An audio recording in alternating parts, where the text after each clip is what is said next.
ചേട്ടൻ്റെ കഥ. അമ്മ പൊന്നമ്മ എല്ലമ്മേ തങ്കമ്മ.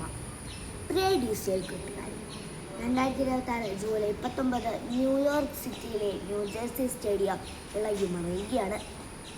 അർജന്റീനയെ ഒരു ഗോളിന് തോൽപ്പിച്ച് സ്പെയിൻ ഫിഫ ലോകകപ്പ് വിജയം നേടിയ നിമിഷം.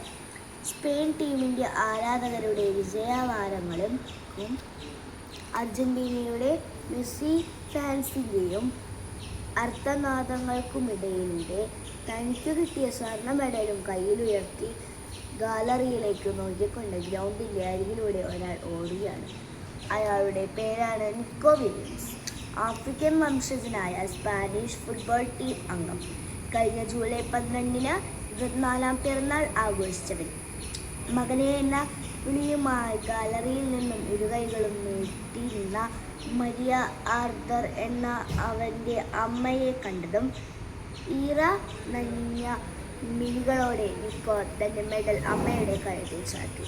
ചുറ്റും പൊതിഞ്ഞ ചാനലുകളോട് അവൻ പറഞ്ഞു, കളിക്കളത്തിൽ എനിക്ക് വളരെ വേഗം ഓടാൻ കഴിയും, എന്നാൽ എനിക്ക് എൻ്റെ അമ്മയോളം വേഗത്തിൽ ഓടാനാവില്ല. കാരണം ജന്മനാടായ ആഫ്രിക്കയിലെ ഗാനയിൽ രക്ഷപ്പെട്ട സഹറ മരുഭൂമി താണ്ടിയാണ് അമ്മയും അച്ഛനും സ്പെയിനിലെത്തിയത്. അതിനാൽ തൻ്റെ അമ്മയ്ക്കാണ് ഈ മെഡലിന് എന്നെക്കാളും അർഹത. പ്രിയ കൂട്ടുകാരെ, ലോകം കോരിത്തെരിച്ചു നിന്ന അനുഭവം നിമിഷമാണിത്. നിക്കോ പറഞ്ഞത് സത്യമാണ്. വെറും 3 പതിറ്റാണ്ടുകൾ മുമ്പ് ആഫ്രിക്കയിലെ ഗാനയിൽ അഭയാർത്ഥികളായി സഹാറ മരുഭൂമി കാൽനടയായി നടന്ന് സ്പെയിനിലെത്തിയ ഫെലിക്സ് വില്യംസിൻ്റെയും മരിയ ആർദറിൻ്റെയും മക്കളാണ് സ്പെയിൻ നാഷണൽ ഫുട്ബോൾ ടീം അംഗങ്ങളായ ഇനാക്കി വില്യംസും നിക്കോ വില്യംസും. നിക്കോയുടെ കഥ കേട്ടപ്പോൾ ഗാനയിൽ നിന്ന് സഹാറ മരുഭൂമി വഴി സ്പെയിനിലെത്താനുള്ള ദൂരം ഗൂഗിൾ മാപ്പിലൂടെ കണ്ടെത്താൻ ശ്രമിച്ചു നോക്കി. 5700 മുതൽ 60,000 കിലോമീറ്റർ ദൂരമാണ് ആ മാതാപിതാക്കൾ നടന്നത്. കാൽനടയാൽ നടന്നാൽ ഏകദേശം 130 മുതൽ 150 ദിവസങ്ങൾ നിർത്താതെ നടക്കണം ഈ ദൂരം പൂർത്തിയാവാൻ.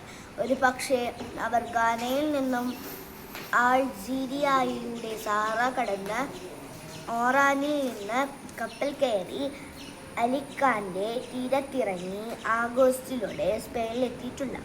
അല്ലെങ്കിൽ വെസ്റ്റ് സഹാറ വഴി നടന്ന് മൊറാക്കോ കടന്ന് ജിബ്രാൾട്ടർ കടലിടുക്കിലൂടെ സ്പെയിനിലെത്തിയിട്ടുണ്ടാവും.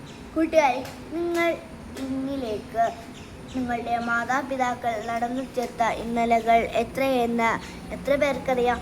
അതിലെ മാതാപിതാക്കളും നിങ്ങളുടെ മാതാപിതാക്കളും ജീവിതത്തിൽ നിരവധി സഹാറാഭൂമികൾ നടത്തിയിട്ടുള്ളവരാണ് തീർച്ച.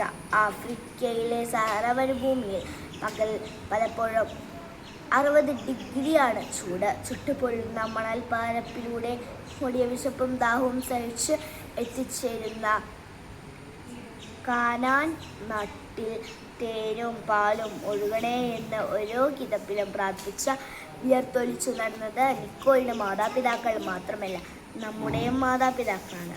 കടബാധ്യതകളുടെയും രോഗങ്ങളുടെയും പരാജയ ഭീതിയുടെയോ ജീവിത ഭാണ്ഡങ്ങളുമായി ജീവിതത്തിൻ്റെ സഹാറ താണ്ടുന്ന നമ്മുടെ മാതാപിതാക്കളുടെ ഈ ജീവിതയാത്രയിൽ സ്നേഹത്തിൻ്റെ തേനരുവികളും സത്യസന്ധതയുടെ വെൺമേഘത്തണലിലും വിശ്വസ്തയുടെ ദീപസ്തംഭങ്ങളാകാൻ മക്കളായ നമുക്ക് കഴിയണം. അവരുടെ അധ്വാനത്തിൻ്റെ അളവറിയണം. അവർ നമുക്കായി താണ്ടിയ സഹാറകളുടെ ദൂരമറിയണം.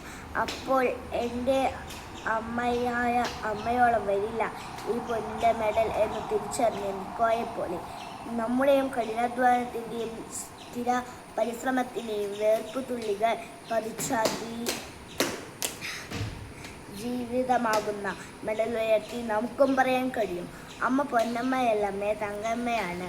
തന്നെ തങ്കം കൊണ്ട് എൻ്റെ ഹൃദയത്തിൽ പ്രതിഷ്ഠിച്ച എൻ്റെ തങ്കമ്മ. സ്നേഹാശംസകളോടെ സ്വന്തം കൊച്ചൻ.